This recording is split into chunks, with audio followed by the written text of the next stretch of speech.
Naghahanap ka ba ng classic kare-kare na gawa sa totoong mani at hindi peanut butter? Meron nga dito niyan sa Nakar Street, San Andres, Manila. Kung gusto mong matikman, dapat agahan mo dahil 3 oras lang ubus na. Take note, tuwing Miyerkules nga lang pala sila bukas at sa halagang 80 pesos, busog ka na.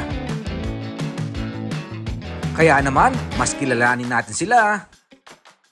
Ako po si Liana Finesa. Ako po yung isang apo nung may-ari ng kairan sa kainan na Catherine's Eatery po.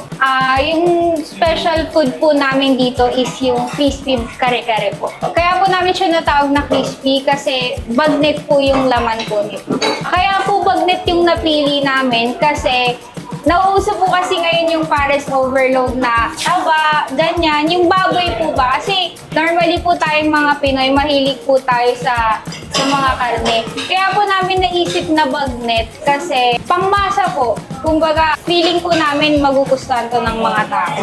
Bukod po sa masarap po yung aming crispy kare-kare, ang matutuwa po sila dito, yung sa price po namin kasi pangmasa nga po at saka budget friendly po ito. Sa halagang 80 pesos po, makakabili na po sila ng crispy kare-kare.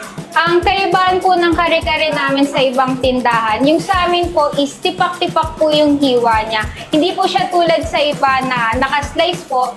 At ang pinaka-special po dito is purong mani po yung gamit namin. Tapos yung bagong naman po namin is homemade din po yun. Recipe po ng aking lola. Actually, nag-start po yung eatery namin a month ago. So, parang magto 2 months pa lang po kami ngayon. Nag-start po yung kare-kare. Sobrang bago pa lang po. Bagong-bago pa lang po yung kare-kare namin nag-start. Hindi po namin ina-expect na sa 2 months namin is dadayuhin na po siya agad. Noong una po, 10 kilos pa lang po yung in-order namin na bagnet. Pero habang natagal po, dumadami na po yung umorder sa amin. Umaabot na po kami sa 80 to 100 kilos na bagnet. Kulang pa po yun. Sa sabaw po namin, yung 2 kaldero po is akala po namin sapat na, pero ngayon po namin napatunayan na kulang pa rin po pala talaga. Kaya kailangan po namin ng madami-daming kaldero para po sa sabaw. Nung una po, syempre, hindi naman po kami nag-start agad ng as malaki na ganito po kadami na dinadayo. Hindi pa nga po lumalagpas ng 20 orders yung kare-kare namin. Parang yung iba pa pong order doon is kamag-anak pa lang po namin kasi kumbaga hindi po namin ina-expect na magbuboom po siya ng ganito. Pero ngayon po, nakakatuwa po kasi yung mga tao na mismo yung lumalapit sa amin, hindi na po kami yung lumalapit para po matikman tsaka bumili sa aming crispy kare-kare. Nag-start pong dumami yung aming kare-kare na bumibili sa Facebook po talaga actually kasi syempre yung mga friends of friends po nila nalalaman na ay may kare-kare na 80 pesos lang, sige try natin. Hanggang sa ganun po, lumalaki na po tapos di namin ina-expect na ganun kadami yung pupunta sa amin. Through Stockmed po talaga kami lumaki, nag-boom.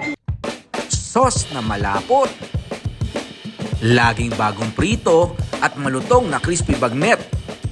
Yan ang pangunahing sangkap at nagpapasarap sa classic kare-kare na ito.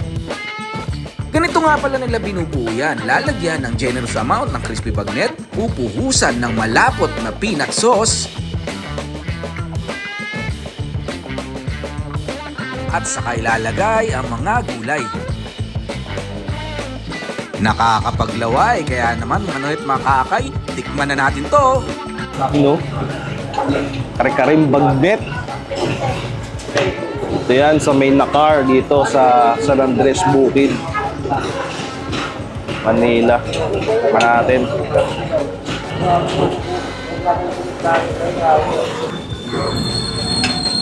Ay.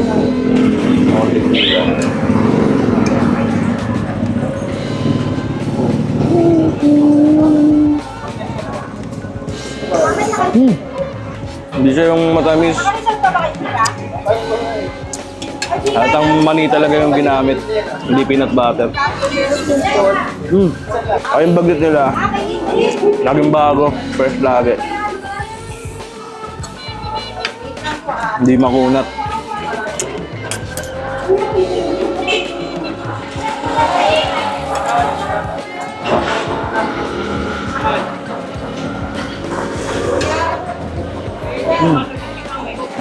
Kuha tayo ng gulay. Ito dyan. Kuya, soft drinks po. Ano? Tsaka, dito ulit. Isa lang. Maliliit lang. Ay, malaki mo to. Isang malaki.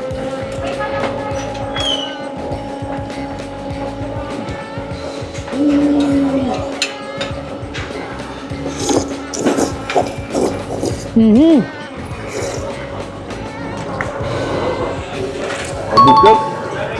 Yung inspirasyon po namin para ipagpatuloy itong kare-kare namin is yung mga tao po na bumibili sa amin. Kasi patuloy po silang nagsusuporta, lalo na po yung iba na ilang beses na po bumabalik. Tsaka yun nakakataba po ng puso kasi pag nakikita po namin sila na masaya po sila sa makakain nila tsaka sa nagbibigay po naming recipe or food para po sa kanila. Hindi po sa nang sugarcoat ako pero masarap po talaga yung kare-kare namin. Sulit po talaga. Kahit student po makakabili ng aming kare-kare. Lagi rin pong bago yung karne namin. Matatagpuan po kami, located po to sa San Andres Bukid, Manila, sa Nacar Street, corner Dagonoy po. 2395 po yung yung address niya. If hindi po malocate, pwede din pong i-search nila yung Zone Grounds. Katabi po nun is yung Nacar na yung sa amin po. Makaka-order po kayo sa aming page. Paki-follow and like po yung page namin na Catherine's Eatery po. Mag-i-start po kami 11 a.m. onwards. Tumatanggap na po kami ng orders. Every Wednesday po sa mga walk-ins, pwede na po silang pumunta dito ng 11 a.m. hanggang 1 p.m. po. Sa dinner naman po is 5 p.m. hanggang sa maubos po yung kare-kare. Iniimbitahan po namin kayong matikman sa aming eatery, ang Crispy Kare-Kare Bagnet located po ito sa 2395 Nacar, corner Dagonoy, sa San Andres Bukid, Manila lang po. Again po, ulitin ko, every Wednesday po available kami. Aasahan ko po ang inyong pagpunta dito sa aming eatery.